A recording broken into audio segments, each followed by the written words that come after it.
Magandang oras mga kababayan, narito na ang pinaka-latest update natin sa magiging lagay ng ating panahon ngayong araw at sa susunod na 24 oras.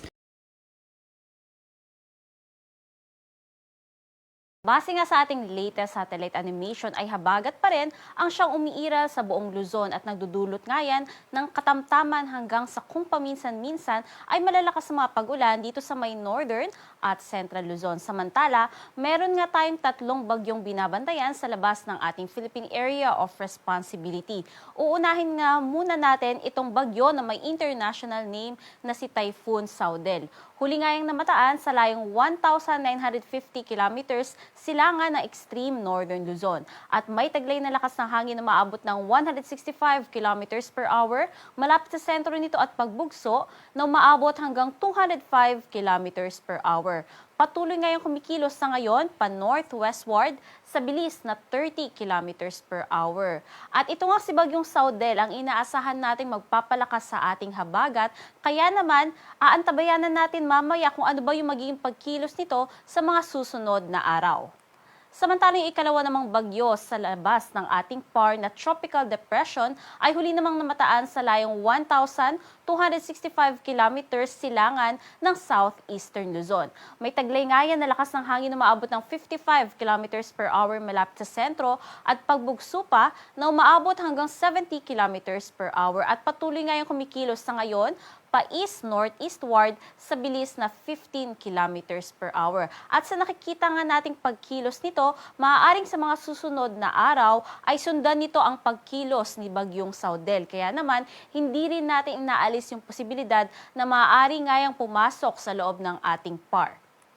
Samantalang yung ikatlo namang bagyo sa labas ng ating PAR na si Tropical Depression Genari o ito yung dating si Bagyong Neneng, huli namang niyang namataan sa layong 520 kilometers north o hilaga ng Itbayat, Batanes. May taglay na lakas ng hangin na maabot ng 55 kilometers per hour malapit sa sentro nito at pagbugso pa na umaabot hanggang 70 kilometers per hour. At kumikilos kayan ngayon pa-southwestward sa bilis na 25 kilometers per hour. Inaasahan na nga natin na dahil malapit na yan sa kalupaan sa silangang bahagi ng China, ay posible na nga yung mag-landfall sa mga susunod na oras. Kaya naman, nananatili na wala na itong direktang epekto sa alinmang bahagi ng ating bansa.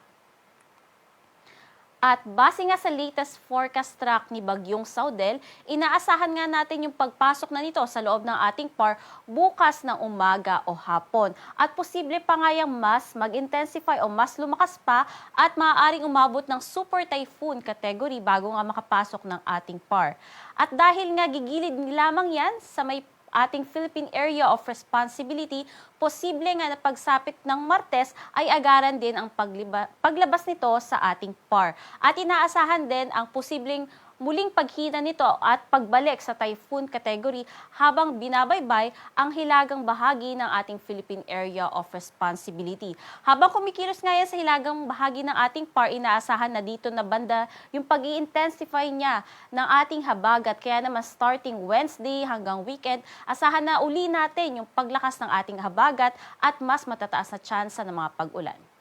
At sa magiging lagay naman ng panahon bukas, asahan nga natin na dito sa may bahagi ng Batanes ay patuloy pa rin yung mararanasan yung mga pabugso-bugsong malalakas na mga pag-ulan na dala ng habagat.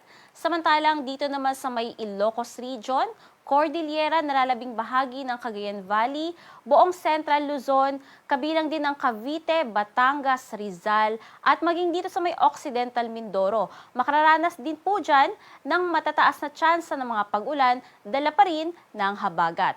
Sa nalalabing bahagi ng Luzon, naapektuhan pa rin yan ng habagat, ngunit asahan lamang yung tsansa ng mga pulo-pulong mga pag-ulan. Agwat ang temperatura dito sa Tuguegarao, aabot ang 27 to 32 degrees Celsius, Metro Manila 26 to 30 degrees Celsius at sa Legazpi 25 to 32 degrees Celsius. At sa lalabing bahagi naman ng ating bansa, asahan lamang natin na magiging mainit at maalinsangan yung panahon at andyan pa rin yung tsansa ng mga pulo-pulong mga pag-ulan, pagkilat at pagkulog na dadalhin naman ng localized thunderstorms. Agwat ng temperatura dito nga sa Cebu at Tacloban na abot ng 27 to 33 degrees Celsius sa may Zamboanga, 25 to 34 degrees Celsius at sa may Cagayan de Oro, 26 to 34 degrees Celsius. At dahil nga sa patuloy na epekto ng habagat, magiging significant pa rin yung mga pag-ulan dito sa may Batanes na kung saan aabot ng 50 to 100 millimeters. At yung ganitong pag-ulan, maaaring magdulot ng mga localized flooding and landslide. Kaya iba yung pag-ingat sa ating mga kababayan dyan sa Batanes. At sa magiging kalagayan naman ng ating karagatan ay wala tayong nakataas na gale warning kaya malayang maglalayag lahat ng sasakyang pandagat. Ngunit iba yung pag-iingat sa mga papalaot dito sa may hilaga at kanlurang bahagi ng Luzon dahil magiging katamtaman hanggang sa matataas ang mga pag-alon. At sa magiging lagay nga ng panahon sa susunod na 3 araw, asahan nga natin na dito sa Metro Manila maging sa malaking bahagi ng Central Luzon ay patuloy pa rin ngayong pagiging makulimlim ng kalangitan at matataas na tsansa ng mga pag-ulan sa susunod pa na 3 araw. Especially nga pagsapit ng Wednesday to Thursday na kung saan ina-anticipate na nga natin yung paglakas ng habagat natin. Ina-expect na natin na magiging pabugso-bugso na yung mga pag-ulan dito sa may Zambales at Bataan o particularly na nga sa may kanlurang bahagi ng Central Luzon. Samantalang dito naman sa may Baguio City, asahan din natin na patuloy yung magiging makulimlim ng panahon at pagsapit nga ng Thursday, mas matataas na tsansa na ng pabugso-bugso mga pag-ulan and including yung Ilocos region, maging dito sa may Abra at sa buong Benguet.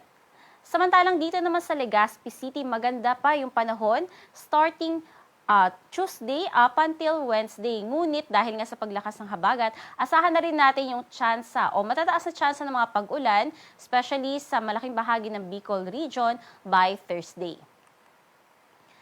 Dito naman sa may bahagi ng Visayas sa susunod na 3 araw. More on dito sa may Western Visayas ang makararanas na makulimlim na kalangitan at matataas na tsansa ng mga kalat-kalat na mga pag-ulan sa susunod na 3 araw.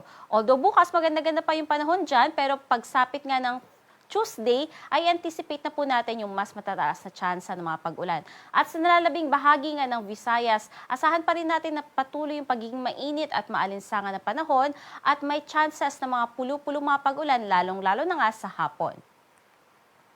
At kung mga pag-ulan naman ang binabantayan sa may Luzon at Visayas, init naman ng mga panahon ang nararamdaman sa may bahagi nga ng Mindanao. Kaya i-anticipate po natin na susunod na 3 araw magpapatuloy pa rin yung mainit na at malinsangang panahon sa buong Mindanao. Kaya naman mag-ingat po yung ating mga kababayan sa matataas o peligrong dala na matataas na heat index.